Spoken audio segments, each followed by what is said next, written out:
Valentina Merola. El riesgo de sufrir una trombosis. ¿Cuáles son los factores que ponen en peligro a las mujeres? Cairo y Eliana comparten esta nota con ustedes. Presenta queso rallado artesano, nueva imagen con la calidad de siempre. Artesano.com.uy. Óptica Campos, 80 años de experiencia, 3 locales, 3 generaciones. En Paso Molino, más campo de visión. Óptica Campos.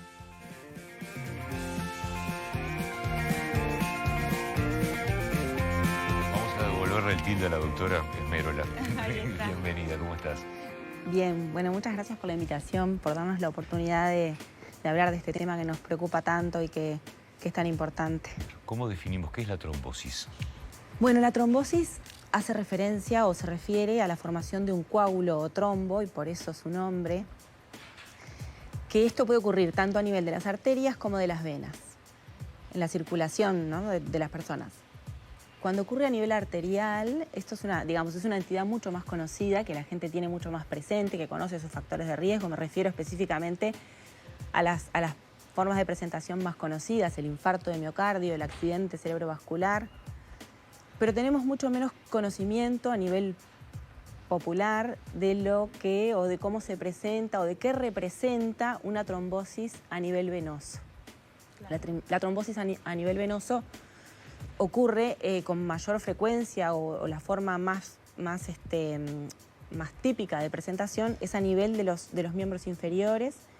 Se produce la obstrucción de una de las venas profundas, sobre todo a nivel de las piernas o muslos, y el riesgo que esto tiene es que se desprenda parte de ese coágulo o trombo, que migre o viaje por la circulación y que llegue a impactar a nivel de la circulación pulmonar, cuadro que es mucho más grave, que puede incluso costar la vida de los pacientes.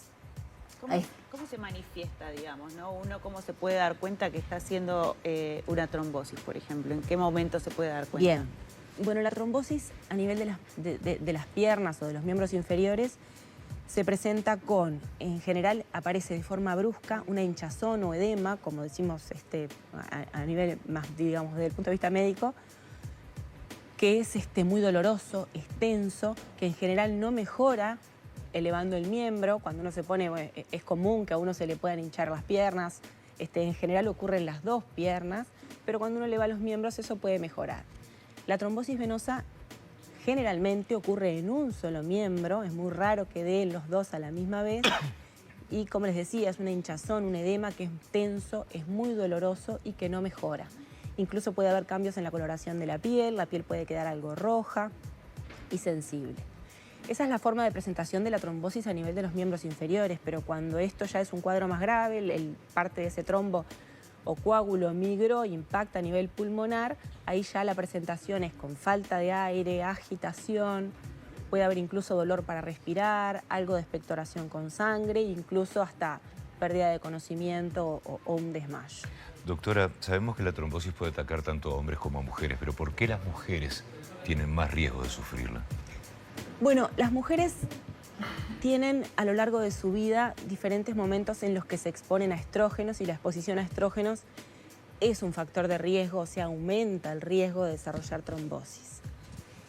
Me importa aclarar, antes de seguir en esa línea de hablar de la mujer y los estrógenos, en que la trombosis es un fenómeno multifactorial y que en general es necesario que se sumen o que se conjuguen varios factores. Digo esto para no generar varios terrorismo. factores de riesgo y que no genere Exacto. Miedo en el consumo también de anticonceptivos, Exacto. por ejemplo. En general se necesita que se combinen varios factores de riesgo para que la trombosis aparezca. Pero volviendo a la mujer y los estrógenos, bueno, la mujer a lo largo de su vida se expone en diferentes etapas al aumento de los estrógenos, ya sean exógenos, como tú decías, cuando ocurre, por ejemplo, en la juventud, por el uso, el consumo de anticonceptivos orales, pero también estrógenos fisiológicos, como ocurre durante el embarazo y su periodo posparto, el puerperio. Y más adelante, en la perimenopausia, cuando utilizamos estrógenos para digamos, o sea, para que los cambios hormonales también son los que afectan. Sí, entonces, como les decía, la exposición a estrógenos aumenta el riesgo de trombosis, sí, pero bueno, con esto no hay que sembrar pánico en torno, por supuesto, ni al embarazo, que es lo más fisiológico que podemos pedir, ni tampoco al consumo de anticonceptivos orales, porque millones y millones de jóvenes toman anticonceptivos orales y por suerte son pocas las que desarrollan trombosis. Doctora, ¿cómo podemos hacer por lo menos para ayudar a prevenir una situación de estas? Bueno, como les decía, entendiéndolo como un fenómeno multifactorial, hay cosas donde tenemos que estar atentos, factores de riesgo que nosotros podemos modificar y otros que quizá podemos evitar. De repente podemos evitar el uso de anticonceptivos cuando tenemos una correcta evaluación médica previa al inicio. Y es por eso que esa es una de las recomendaciones que tenemos. Bueno, cuando una joven va a tomar anticonceptivos orales, es importante que sea evaluada por un médico y que se le recomiende cuál es si está bien que los tome, que la mayoría, la respuesta va a ser sí, Claro. y cuál es el mejor tipo de anticonceptivo para esa. Igual hoy en día creo que ha avanzado bastante, ¿no?, la tecnología en la anticoncepción, ¿o no? Sí. Pero, digo, esto es a nivel personal, quizás no, vos que sos doctora Sí. seguramente me lo podrás decir. Sí, por supuesto que mejoraron en muchos aspectos, pero contrariamente a lo que uno podía llegar a creer, los de última generación, los anticonceptivos más nuevos, no disminuyeron mucho el riesgo de trombosis y quizás hasta un poquito lo aumentaron. Entonces, por eso, esto no quiere decir que uno no los tenga que tomar, pero es importante que los médicos, específicamente los ginecólogos, aconsejen cuál es el mejor para cada tipo de paciente.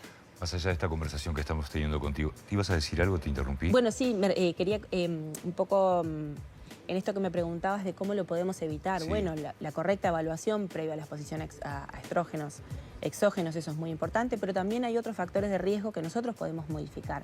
El reposo, evitar los periodos de reposo prolongado, evitar la inmovilidad cuando es posible, porque eso es otro factor de riesgo muy importante. Que eso va para hombres y mujeres Para también. todos. Mantener hábitos saludables, estar bien hidratado, evitar el tabaquismo, que es otro factor de riesgo también que acá tiene que ver. También, digamos, dentro de los factores de riesgo, no quiero dejar de mencionarlo, pero la hospitalización y sobre todo cuando los pacientes están más graves o requieren cirugías, ese es un factor de riesgo muy importante también. Y ahí, bueno, ya la prevención tiene más que ver con lo que prescribimos los médicos, con las conductas o con las sugerencias que tenemos los médicos, pero nos parece súper importante que los pacientes y las personas tomen como un rol proactivo y que intenten involucrarse y consultar y discutir con su médico sobre cuál es su riesgo de generar una trombosis.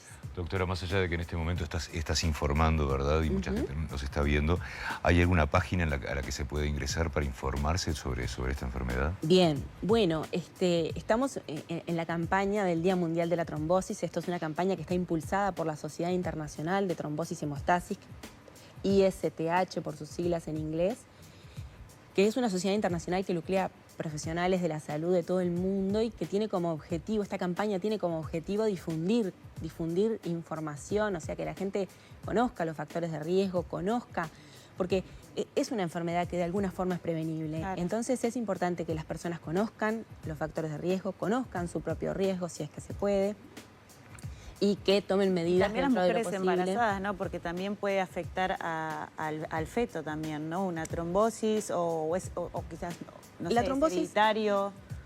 Bueno, ahí hay como varias puntas. En el embarazo la trombosis puede afectar a la madre con estas formas, como les decía, tanto a nivel de los miembros inferiores como a nivel pulmonar. Y también las personas que tienen determinados problemas en la coagulación ya un poquito más complejos, algunas embarazadas, cuando tienen así problemas de la coagulación que son como que excede un poco de repente a esta charla, pueden tener sí problemas en la circulación placentaria. Pero la trombosis, en principio, a la que estamos refiriéndonos hoy, cuando afecta a los miembros inferiores y el pulmón, eso afecta fundamentalmente a la madre y puede incluso, ser un cuadro muy grave. Doctora Valentina Merola, muchísimas gracias por esta visita y por esta conversación. Por favor, muchas Un placer. gracias a ustedes. Nos vamos con Petru y con Noé. Vamos por anotador. ahí. Vamos.